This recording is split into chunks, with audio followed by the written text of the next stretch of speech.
निखिल चौहान जी। हरिवंश। राधे राधे महाराज जी। महाराज जी, विश्व शांति के लिए हम क्या कर सकते हैं? हृदय को शांत कर लो, यही विश्व है। अगर हमारा लाल चश्मा हो तो सब लाल दिखाई देगा, हरा चश्मा हो तो हरा दिखाई देगा। अगर हमारा हृदय अशांत है तो हमें विश्व अशांत दिखाई देगा, और हमारा हृदय शांत है तो विश्व शांताकार में दिखाई देगा। शांत। हमारे हृदय में राम तो राममय जगत, हमारे हृदय में काम तो काममय जगत, हमारे हृदय में श्याम तो श्याममय जगत। हमारी भावना क्या है? विश्व भगवान का स्वरूप है, विश्व रूप में भगवान विराजमान है। उनकी शांति क्या? शांति तो मेरी होनी है। मैं अपने मन को शांत कर लूं, बुद्धि को शांत कर लूं, बुद्धि को पवित्र कर लूं तो मेरा दर्शन पवित्र हो जाएगा।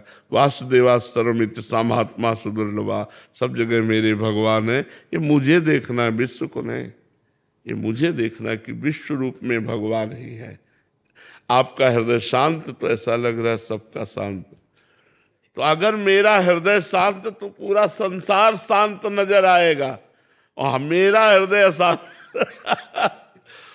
अगर हृदय अशांत है तो गंगा किनारे भी अशांत रहेगा, मंदिर में भी अशांत रहेगा। और हृदय शांत है तो सब जगह शांति चाहे जा। तो हमको विश्व शांति कहाँ की करनी है? यहाँ की, हृदय की करनी। हमारा हृदय भगवदाकार में हो जाए, हमारा हृदय भगवान में स्थित हो जाए तो मुझे सर्वत्र भगवान दिखाई देंगे। शांति ही शांति है। और जब तक भगवान नहीं दिखाई देंगे तो फिर अशांति है। फिर कहीं मार काट हो रही, कहीं व्यभिचार हो रहा, कहीं ब्याह हो रहा, कहीं जन्म हो रहा, कहीं मरण हो रहा। क्या क्या घटनाएं घट रही विश्व में नहीं हो रही? बड़ी दर्दनाक, बड़ी भयावह, बड़ी सुखद, बड़ी दुखद। ये शांत नहीं हो सकता। बड़े बड़े अवतार हुए, अब विश्व शांत हुआ? शांत हमारा हृदय होना, विश्व को नहीं शांत होना। हमारा हृदय शांत है तो विश्व शांति हो गई। मैं आनंदित हूं तो सारा संसार आनंदित है। मैं दुखी हूं तो सब संसार दुखी नजर आएगा। मैं राम में तो जगत राम में, श्याम में तो श्याम में। यहाँ सुधरना है, चश्मा ठीक होना है। ये सब भगवान के स्वरूप है। तो चश्मा महाराज जी ठीक कैसे होगा? साधना। गुरु चरणों का आश्रय लेकर जब हम साधना करते हैं तो हमारी दृष्टि बदल जाती है। देखो, हमारी दृष्टि स्त्री पुरुष वाली है, और एक महात्मा जब भजन करता तो ब्रह्म दृष्टि हो जाती है। सर्वम खलमिदम ब्रह्म, ब्रह्म दृष्टि हो गई, राममयी दृष्टि हो गई। तो वो साधना से होती है। गुरु चरणों का आश्रय लेकर शास्त्र स्वाध्याय करना, गुरु मंत्र जपना, परोपकार करना, ठाकुर सेवा करना, भगवान की लीला कथाएं सुनना, सत्संग सुनना। इसी से हमारे अंदर ज्ञानार्जन होता है, इसी से हम अध्यात्म की ऊंचाई पर चढ़ पाते हैं। तो हमारा हृदय शांत तो विश्व शांत, हमारा हृदय अशांत तो विश्व अशांत है। महाराज जी, इस चश्मे को ठीक कराने की दुकान कहाँ है? संत महापुरुष जो भगवान के पार्षद हैं, सत्संग करो, सत्संग से सुधार हो जाएगा। यदि सच्चे संतों का संग हो तो बहुत जल्दी भगवान की कृपा प्राप्त होती है, बहुत जल्दी परमार्थ दिखाई देने लगता है। पर समस्या ये, हम पीछे वाले भी बैच में कहा कि आज सबके दिमागों में रुपया नाच रहा है, रुपया नाच रहा है। अध्यात्म या भगवान लक्ष्य नहीं है, लक्ष्य रुपया हो रहा है। सबके दिमाग में रुपया चल रहा है। जब दिमाग में रुपया चल रहा है तो भगवान की प्राप्ति की बात कहाँ आएगी? आप सोच के देखो, इतने लोग बैठे, अपने इतने लोग बैठे, इतने लोगों के दिमाग में क्या चल रहा है? वही भोग, वही रुपया, वही परिवार, वही रिश्ते नाते। कहीं भगवान तो नहीं चल रहे ना, कि अब जीवन का लक्ष्य भगवान है, अब मुझे भगवत प्राप्ति करनी। ये तभी चलेगा जब सत्संग सुनोगे। अगर रोज साधु संग करो तो देखो आपकी उन्नति हो जाएगी, आपका परमार्थ पुष्ट हो जाएगा। सत्संग अगर हमें मिल जाए तो हमारे जीवन का परिवर्तन हो जाए, पर सही सत्संग मिल जाए। अगर सही सत्संग नहीं तो बदलाव नहीं हो सकता आपका, आप में बदलाव नहीं होगा। बदलाव होगा जब प्रवचन करने वाला बदला हुआ है। तो अगर प्रवचन करने वाला अध्यात्मवान है, ये वेश अध्यात्म थोड़ी है। अध्यात्म तो हृदय का विषय होता है, वेश अध्यात्म नहीं है। अंदर विषय वासना, मान, प्रतिष्ठा, रुपया, पैसा तो पाखंड ही तो है, वही उसी को पाखंडी कहते हैं। तो अंदर अध्यात्म हो, वो जब हम बोलेंगे तो आपके ऊपर प्रभाव पड़ेगा, गंभीरता आएगी, आज से कभी नहीं करूंगा, ऐसी बातें आएंगी, मन जलने लगेगा, अच्छे मार्ग में चलने लगेगा। इसीलिए संतों की महिमा भगवान ने स्वयं श्रीमुख से गान की है, भागवत में, रामायण में। पर संत संग मिलना बड़ा कठिन है। अगर संत संग मिल गया तो अमोघश्च, निश्चित भगवत प्राप्ति हो जाएगी, निश्चित कल्याण हो जाएगा।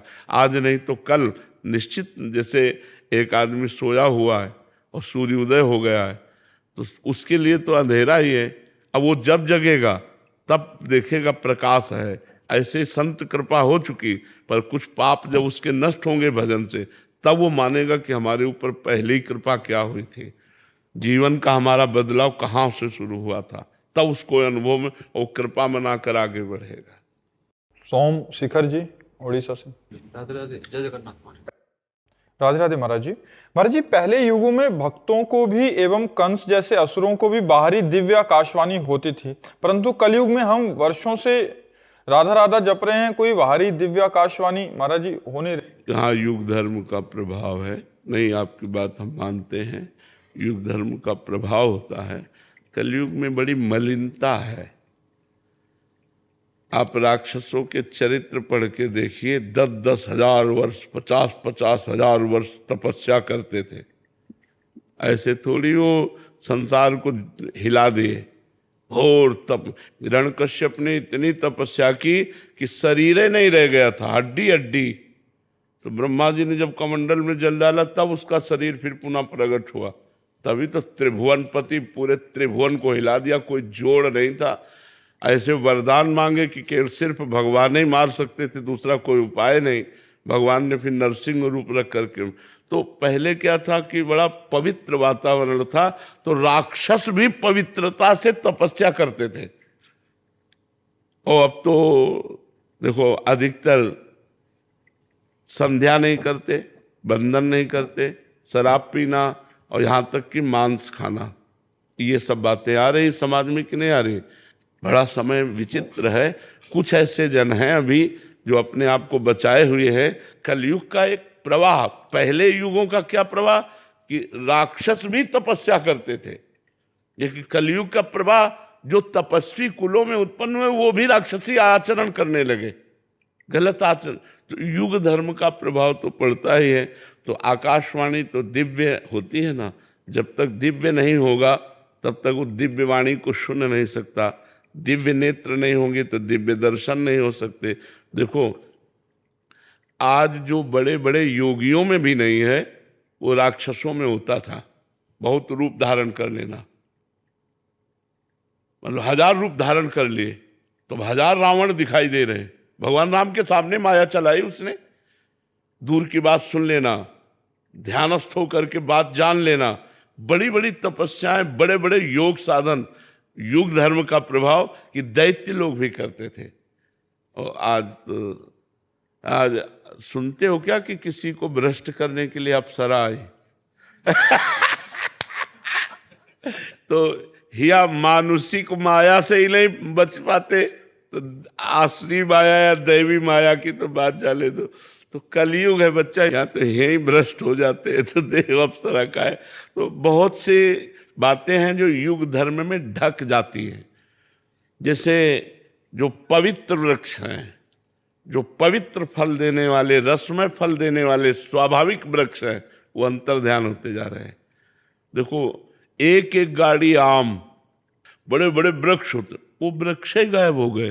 और वो नकली चले, इतने इतने हैं, इतने इतने बड़े आम लगे हुए हैं। और पहले बड़े बड़े वृक्ष, छोटे छोटे आम। तो युग धर्म का प्रभाव देखो बढ़ता चला जाए। हमने गंगा जी का भरपेट जल पी करके गुजारा किया है। यमुना जी का जल जब वृंदावन आए थे तो कमंडल से भरकर पीते थे। अब आज आप आचमन करने में सकुचाओगे। युग धर्म का प्रभाव देखो, हमारी पवित्र नदियां जिनका जल पी करके हम गुजारा करते थे, आज हम आचमन नहीं कर सकते। तो ये युग धर्म का प्रभाव देखो कि पहले जैसे वृंदावन में आज के मान लो 25, 26, 30 वर्ष पहले जगह जगह प्याऊ लगे हुए थे, लोग श्रद्धा से पानी पिलाते थे। अच्छा, कुआं हैंडपैप व्यवस्था थी। अब आज आप वृंदावन में परिक्रमा लगाएं, अगर प्यास लगी तो 20 रुपया की एक बोतल लीजिए, प्यास बुझाइए, आपको पानी। बहुत बड़ा परिवर्तन युग धर्म का होता चला जा रहा है। अच्छा, अभी तो 5-6 हजार वर्ष हुए हैं और 4,32,000 वर्ष कलयुग की आयु है। देखो, पिता से पुत्र और पुत्री सुरक्षित रहते हैं। कलयुग का कुछ प्रभाव ऐसा आ गया है कि पिता के द्वारा ही अपने बच्चों का शोषण होने लगा। पिता के द्वारा ही अपने बच्चों का शोषण। युग धर्म का प्रभाव देखो, नहीं माता पिता से ज्यादा सुरक्षित बच्चे कहाँ रह सकते हैं। अभी ज्यादा नहीं है, ये अदा कदा, लेकिन जब भयंकर कलयुग आएगा तो ज्यादा हो जाएगा, फिर यदा कदा नहीं रहे। लिखा है, पहले से लिखा है, कलिकाल विहाल के मनुजा, नहीं मानत को अनुजा तनुजा। अनुजा माने बहन, तनुजा माने बेटी। बहन बेटी का भेद नहीं रह जाएगा, पशुता, ऐसा समय आएगा। तो युग तो बहुत मलिनता फैलाने वाला है। इसमें अगर भगवान का नाम जप किया जाए और भगवान का नाम कीर्तन किया जाए, भगवान की कथा सुनी जाए, तो पवित्रता बनी रह सकती, नहीं तो बहुत मलिन है, बहुत मलिन है। महाराज जी, कभी कभी मन में ये आता है खुद से कि ये गलत कर रहा हूँ या ये सही कर रहा हूँ मैं, तो क्या यही चीज जो मन में अपने आप आ रही है, यही आकाशवाणी है आज के? नहीं, आकाशवाणी है ऐसे तो, ये तो मनवाणी है। ये आकाशवाणी थोड़ी, आकाशवाणी दिव्य होती है और आकाशवाणी जो होती है वो विशिष्ट और परम सत्य होती है। जैसे कंस के लिए आकाशवाणी हुई कि देवकी का 8वां पुत्र तेरा काल बनेगा। बाल पकड़कर उसी समय मारना चाह, क्या मार पाया? क्या एक एक पुत्र मारता गया, क्या उसको 8वें को मार पाया? क्या? तो आकाशवाणी जो होती है वो बहुत शुद्ध और सत्य और परम गंभीर वाणी होती है। तो ये अब आकाशवाणी सुनने के लिए हमारे अंदर दिव्यता होनी चाहिए ना, तो वो दिव्यता तो ऐसी है ही नहीं। जैसे ब्रह्मा जी समाधिस्थ हुए तब आकाशवाणी हुई कि इस समय, इस बार मैं संपूर्ण अपने अंशों के साथ अवतार धारण कर रहा हूँ, जाओ तुम निर्विघ्न हो जाओ, पृथ्वी से कह दो वो भय रहित हो जाए, मैं स्वयं अवतार धारण कर रहा हूँ। भगवान की वाणी आकाशवाणी हुई, ब्रह्मा जी ने सुना, सबको बताया कि आप धैर्य धारण करो, भगवान का अवतार होने वाला है, श्री कृष्ण अवतार। तो भगवान की जो आकाशवाणी कई तरह की होती है, एक देववाणी, एक ऋषिवाणी, एक विधाता की वाणी और एक ब्रह्मवाणी, भगवत वाणी। तो अलग अलग आकाशवाणी का स्तर है। अब जैसे देववाणी को तो सुन लिया कंस ने, देववाणी ही थी, विधान के अनुसार वो वाणी हो रही थी, लेकिन भगवत वाणी नहीं सुन पाएगा। भगवत वाणी जब ब्रह्मा जी को सुनना हुआ तो समाधिस्थ हुए, सबको नहीं सुनाई दी। वो जब समाधि में पहुंचे तब सीधे ब्रह्मवाणी सुनाई दी, मैं अवतार लेने जा रहा हूँ, तो अवतार भगवान ने लिया। तो ये युग धर्म, इसका एक बहुत बड़ा गुण है कलयुग में। जो 10-10 हजार वर्ष पहले तपस्या करने पर लाभ मिलता था, 24 घंटे तपस्या करने पर लाभ मिल जाएगा।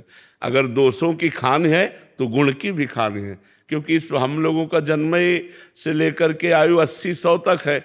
वहाँ तो पता चला 20,000 60,000 वर्ष तक तपस्या किए, तो अपने तो 60,000 वर्ष में ले जाने कितने बार जन्म मर लेंगे। तो ये कलयुग में विशेषता है कि 24 घंटे तप करने पर जो लाभ मिलता है वो 10,000 वर्ष अन्य युगों में तप करने पर लाभ मिलता था।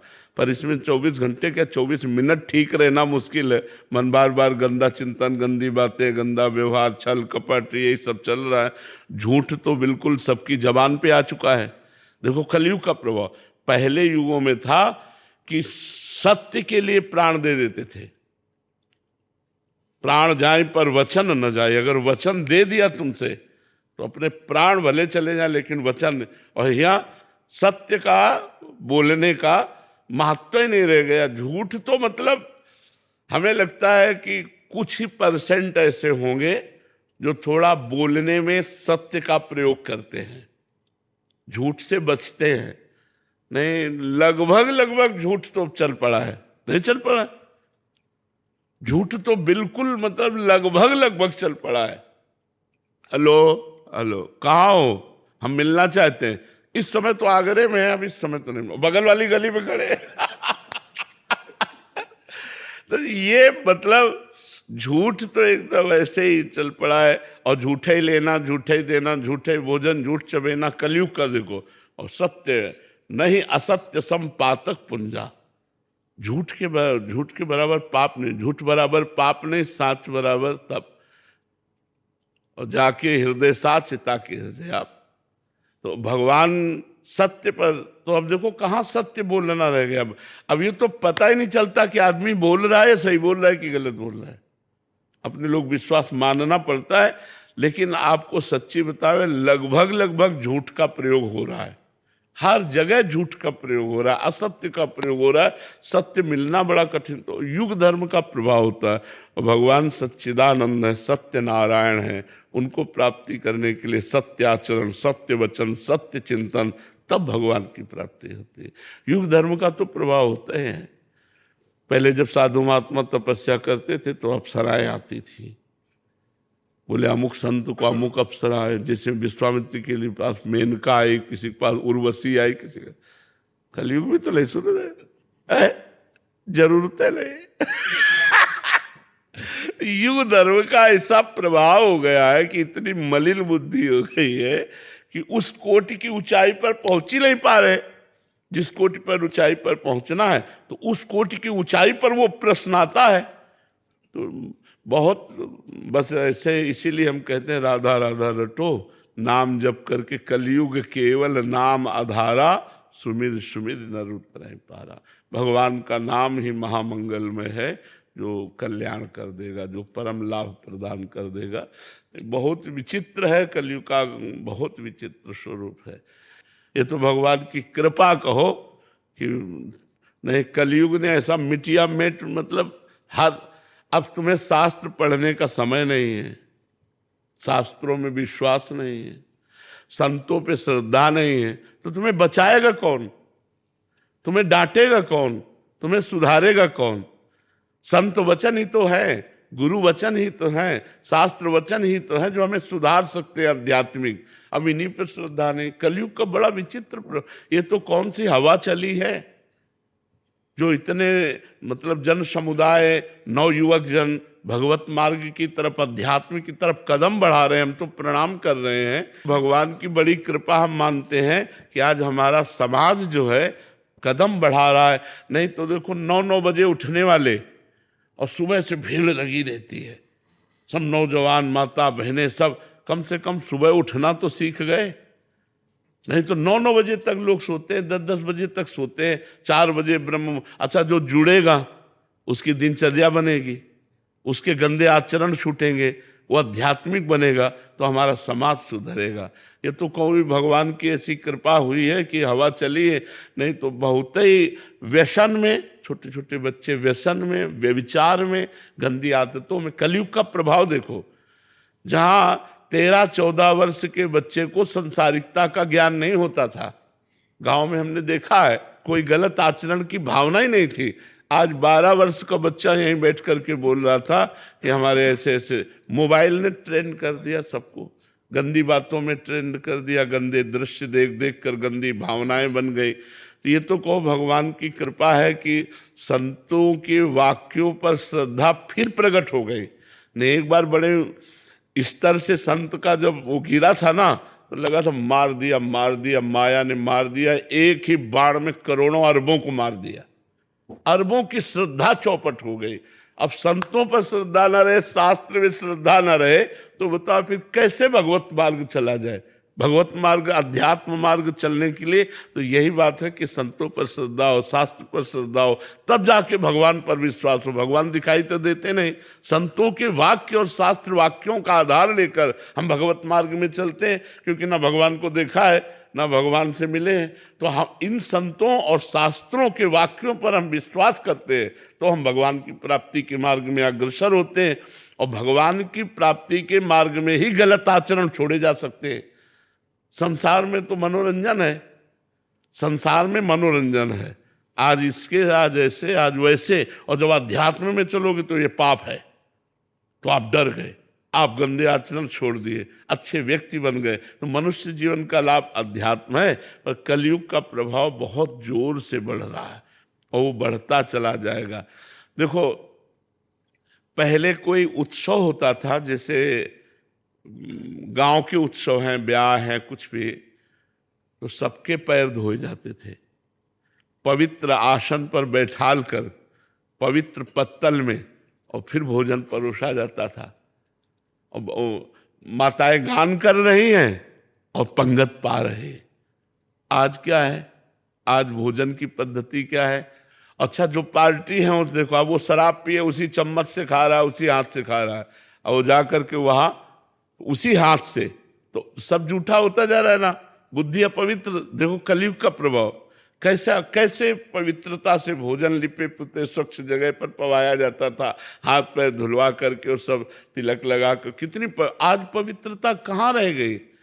अगर आज ऐसा करने लगे तो उपहास होगा, नहीं? गरीब समझते हैं उसको। हाँ, ये तो वो पवित्र, तब पवित्र विचार होते थे, तब पवित्र विचार। अब तो बहुत ही समय गड़बड़ा गया, धीरे धीरे हमारी अधार्मिक प्रवृत्तियां बढ़ती जा रही। तो युग धर्म का प्रभाव है, आकाशवाणी और सब दिव्यता तो धीरे धीरे अंतर ध्यान होती चली।